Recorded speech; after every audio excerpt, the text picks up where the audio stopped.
Here we have a number of timers that we have in our house, and we use them for all sorts of things, for timing eggs, for making sure that we are not too long in the shower, for homework, and for recreation. So what we're going to do today is emulate one of these timers, this one here, and it's called Time Timer. And if I want to set it for 15 minutes, it will move the red area until there's no red area at 0, and it will count down.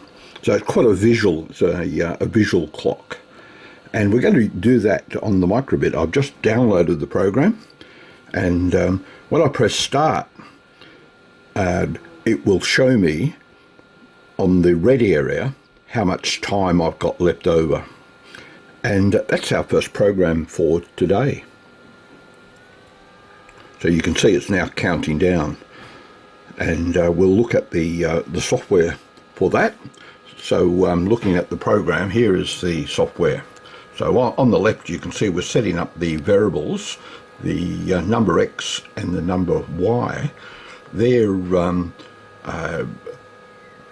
tracing the position of the last LED that's switched off, and you can see that in the forever loop that we are counting down and switching one LED off at a time with the unplot statement. And A triggers everything. We set everything, we turn on all the LEDs, and we unplot the first one. If we want to increase the time, we just press the logo and it increases it by 5 units. Okay, so you can see that we're now still counting down, and we're almost completed. And right at the end, it will show time up on the microbit LED array.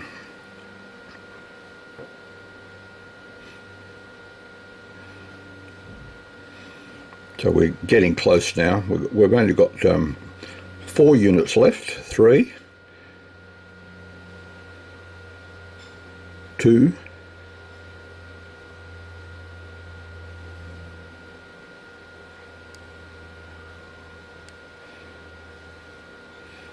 and then none left at the moment. And it will give us the message that time is up. And that's our first project for this week.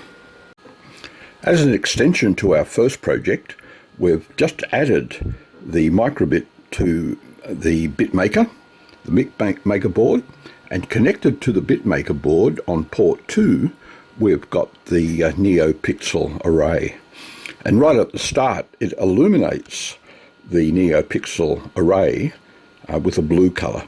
And if we want to start the timer to emulate the time timer, you can see that it's emulating the display both on the neopixel strip, and it's going to count down. So you can probably see that over here with counting down, and it'll eventually go with all of the LEDs will be turned off.